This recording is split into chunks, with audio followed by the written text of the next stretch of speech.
The KERS, which is much talked about at the moment, stands for Kinetic Energy Recovery System. It allows us to recover a relatively modest amount of energy from the vehicle's brakes, store it in a device such as a battery or flywheel, and then use it at a later stage for acceleration with the press of a button on the steering wheel that will be controlled by the driver. The technology itself is derived from the high-speed centrifuge technology which is used to process nuclear fuel. The system has a high-speed flywheel which has an integrated electric motor. The gearbox on the car also has an electric motor. Under braking, the electric motor on the gearbox works as a generator, and that speeds up the flywheel and stores energy. Then under acceleration, the flywheel has energy taken from it by its electric motor, and that's passed to the electric motor on the gearbox to assist in acceleration.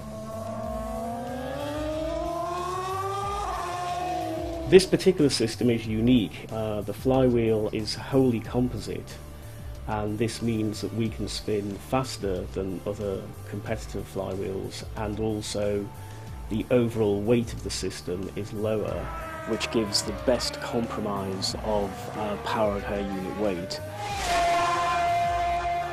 The biggest difference to the performance of the cars, I think, and to the F1 spectacle will be the increased amount of overtaking manoeuvres. In the regulations, everybody's allowed to have a certain amount of energy per lap, which is the equivalent of about 60 horsepower for 6 seconds. So if one car has used its lap's worth of energy and another car is about to overtake, that will be enough to actually enable that car to overtake when it maybe wouldn't have been able to otherwise. The KERS is quite clearly a technology that's put in place to exploit engineering potential of the teams to help with the general energy problems that we face at the moment.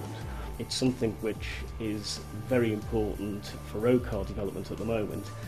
And it's an area that road car people are struggling a little bit with the technologies they have. So I think that the developments which are being done in Formula One will have a positive effect on road car development. There are lots of other industries which will benefit from energy recovery. Obviously, apart from road cars, there's buses, trucks. The reason they're not doing it at the moment is largely because the technologies are not well developed enough. So with the push that comes, I think, from Formula One developments, I think there will be a trickle down to those other industries.